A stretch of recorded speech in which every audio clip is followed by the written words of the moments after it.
Super super. என்ன உங்க கழுதைகளை செத்து போச்சா? ஓ குரலி வித்தையா?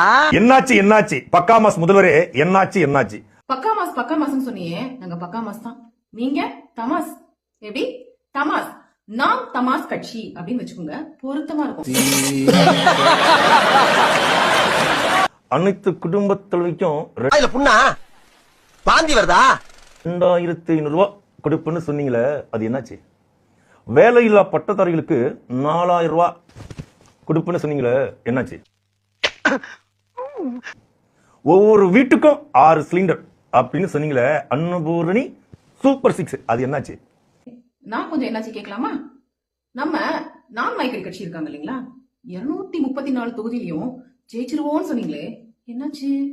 முக்கியமா உங்க ஒண்டிப்புலி கட்சியின் ஒருங்கிணைப்பாளர் காரக்குடியில நின்னு பக்காவா ஜெயிப்பாருன்னு சொன்னீங்களே, என்னாச்சு?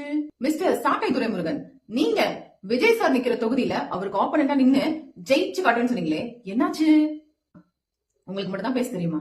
எப்படி விஜய் சார் உட்கார்ந்து இருக்கிறது, அவர் ட்ரெஸ் போடுறது, அவர் மேல பார்த்தாருன்னா எல்லாத்துக்கும் உட்காந்து வெக்கம் இல்லாம, வெக்கம் சூடு சொரண மானம் ஈனம் எதுவும் இல்லாம இதுக்குன்னு ஒரு 1/2 மணி நேரம் 1 மணி நேரம் ஏன்னா வியூஸ் போகுது.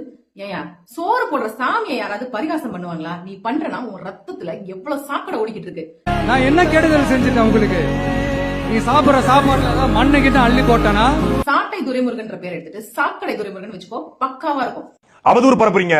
6 மாசம் கூட பொறுக்க மாட்டேங்கிறாங்க. அவங்களுக்கு அவங்க மொழியில, அதுவும் தளபதி மொழியில சொன்னாதான் அவங்களுக்கு புரியும். ஓ, அவர் ஸ்டைல நீ சொல்லிட்ட, உன் ஸ்டைல உனக்கு ஒண்ணு நான் சொல்லவா? வாடா வந்து என் கால்ல விழு, என் கால்ல விழு. இத நான் சொல்லல, திரள் நிதிக்கு மட்டுமே கையேந்தி பிச்சை எடுத்துட்டு இருந்தீங்கல்ல, இப்ப இடைத்தேர்தல் வருது இல்லையா, அதுக்கு நீங்க கண்டிப்பா மக்கள் கிட்ட பிச்சை எடுத்து தானே ஆகணும், ஓட்டு பிச்சை. அந்த ஓட்டு பிச்சை எடுக்கும்போது மக்கள் கண்டிப்பா காலத்துக்கு மேல வச்சுக்கிட்டு வந்து என் கால்ல விழுந்து பிச்சை எடுங்கடான்னு சொல்லி கேட்பாங்க. மூஞ்சிய எங்க கொண்டு வச்சுக்கிறீங்கன்னு நாங்களும் பாக்குறோம்.